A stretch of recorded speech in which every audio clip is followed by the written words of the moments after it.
유치원에서 잘 노는 나이 많은 형이 또 있는데 그 자기보다 이 아이도 이제 이 사람들하고 잘 노는데 자기 또래보다 형이나 누나들하고 노는 걸 좋아한다고 하네요.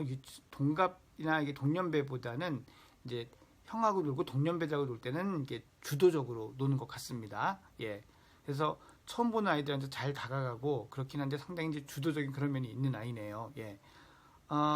남동생이 30개월 터울인데 심하게 때리거나 한 적은 없다고 합니다. 근데 이 아이가 촉각이 예민하고 모래놀이를 싫어하고 그 손 닦으라고 말하지 않아도 자꾸 자기가 뭐 좀만 묻으면 닦는 이런 그 스타일이고 봉제선 하나도 있는 걸 싫어하는 그런 이제 예민함이 좀 있군요.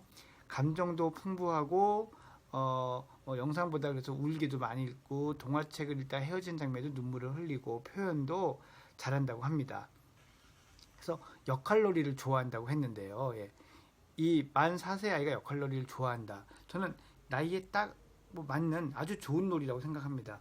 저희가 두뇌 발달을 시켜줄 수 있는 놀이들에 대해서 여러 가지 얘기들을 하는데 전통적인 놀이들 중에서 가장 좋은 게 이 역할놀이거든요. 그래서 이 역할놀이를 하는 거는 뭐 저는 아주 격려하고 장려할 만한 일이라고 생각을 합니다. 그리고 뭐 이렇게 이 아이의 사연을 보면은 그 퍼즐도 좋아하고 곤충도 좋아하고 막 이렇거든요.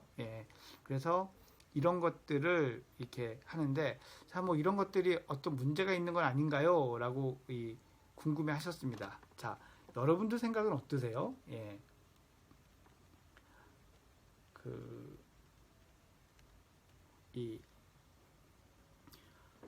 예민함이 있는 아이들은 그 감각이 좀 뛰어나서 그런 경우가 또 많거든요. 시각적인 지능이 뛰어난 아이들이 또 시각적으로 예민한 경우도 되게 많습니다. 그래서 아이가 예민해하는 거는 그 예민함을 인정하고 그걸 안 하게 할 게 아니라 이렇게 좀 만 한 4세 정도 이럴 때는 덜 예민해지게 좀 따라가 주는 게 좋습니다.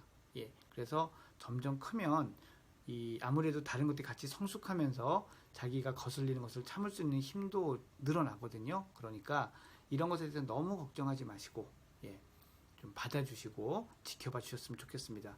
집중력도 좋고 감정도 풍부하고 이런 것을 보면 아이가 섬세하고 이 머리도 두뇌도 우수한 아이 가능성이 좀 높지 않느냐 이런 생각이 좀 듭니다. 자, 다음 질문으로 넘어가 보겠습니다. 자, 이번 질문은 만 4세 남자아이에 대한 질문입니다. 주변에 아이를 믿고 공부에 주도권을 주었다가 중고등학교 때까지도 놀고 하고 싶은 것도 없는 애들이 많아요 하셨습니다. 아이들에게 학습 주도권을 넘겨준다는 게 정말 괜찮은 건가요? 공부 습관은 엄마가 잡아주어야 하는 것이 아닐까요? 어디까지 아이의 주도권을 넘겨주어야 할까요? 하셨습니다. 이게 만 4세 어머님이 하시기엔 너무 빠른 고민이신 것 같아요. 이 시기의 공부는 우리가 흔히 얘기하는 교과적인 학습이 아니잖아요. 그러니 이 시기야말로 정말 아이가 주도적으로 탐색하고 흥미를 느끼는 걸 따라가 줘야 됩니다. 이 시기에 부모가 주도하는 것 저는 오히려 좋지 않다라고 생각을 합니다. 나중에 이제 초등학교를 가게 되면 또 고민을 하실 텐데요. 주도권을 준다고 해서 아이가 모든 걸 다 알아서 하게 하는 건 아니에요. 주도권은 아이의 선택의 폭을 최대한 넓힌다는 겁니다. 그러다 보니 엄마는 넓힌다고 넓혔는데 실제로는 그다지 넓히지 않은 게 되는 경우도 많아요. 근데 이렇게 되면요, 하고 싶은 게 없는 아이들이 많다고 주변에 보셨다고 하셨는데 저는 반대로 엄마가 이렇게 다 통제하다 보면 얘는 생각이란 걸 해본 적이 없기 때문에 자기가 뭔가 하고 싶은 게 있거나 찾을 고민도 기회도 없는 경우가 많습니다. 그래서 어머님이 이렇게 내버려뒀다가 이두저도 아닌 애가 될까봐 불안하다라고 하신다면요, 이 아이가 뭐든 재밌는 걸 찾아서 거기에 열중해서 빠지는 모습을 자꾸 발견해 주려고 하고 그런 게 보이면 그런 걸 할 수 있는 기회를 가능하면 충분히 가질 수 있게 해주십시오. 그게 스마트폰이나 유튜브, 애니메이션만 아니라면 괜찮습니다. 스마트 스크린만 조심하신다면 큰 문제 없으니까 이 아이가 좋아하는 거를 찾는 것, 그것이 자기 주도성을 가진 아이로 키우는 옳은 길이라고 생각을 하고요. 아이에게 주도권을 넘겨준다. 원칙적으로는 넘겨주어야 합니다. 하지만 넘겨준다는 게 완전한 방임을 의미하진 않는다는 말씀도 덧붙이고 싶습니다.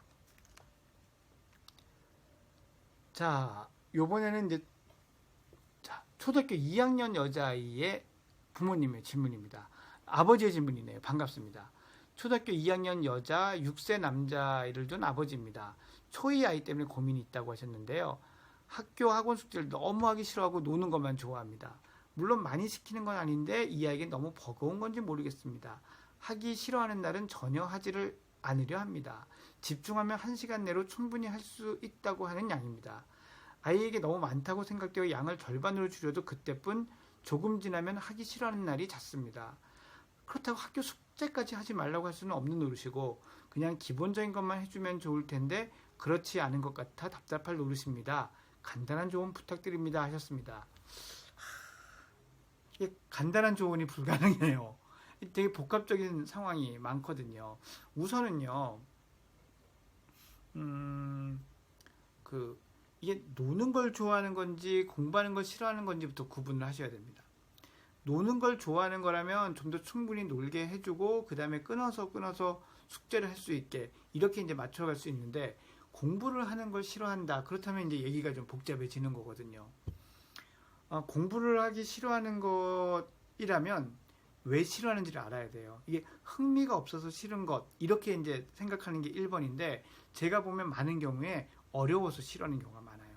글을 쓰는 걸 어려워하거나 길게 읽는 걸 어려워하거나 복잡하게 생각하는 걸 어려워하거나 이런 걸 싫어하는 경우가 많습니다. 또는 이런 걸 해서 선생님이 학교에 가서 평가하거나 이런 것에 대해서 부담을 느끼는 경우도 많아요. 따라서 어떤 것이 가장 싫은지를 물어봐야 돼요.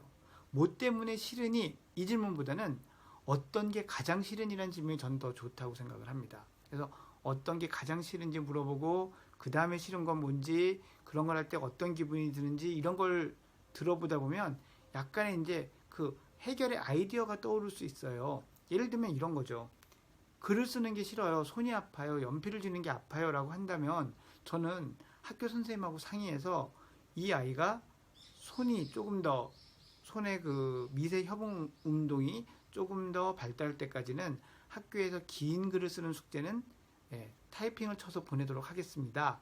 얘가 반드시 스스로 할 수 있도록 할 테니 그걸 좀 양해해 주십시오. 허락해 주십시오. 라고 선생님하고 상의해 볼 수 있는 거죠. 그러면서 집에서는 그와 좀 병행해서 찰흙으로 뭘 만든다든지 가위로 또 젓가락질 하는 것 이런 것들을 좀 많이 할 수 있게 해서 아이가 그런 소근육 운동을 할 수 있는 이런 것들을 키우는 것 이런 게 이제 지금 제가 말씀드린 이 새로운 아이디어들입니다. 그러니 우선은 아이가 왜 싫어하는지부터 자세히 확인을 한번 해봐 주시기 바라고요. 그런 모습들이 보이면 또 저희 슬기로운 부모 생활에 한번 소식 올려주십시오.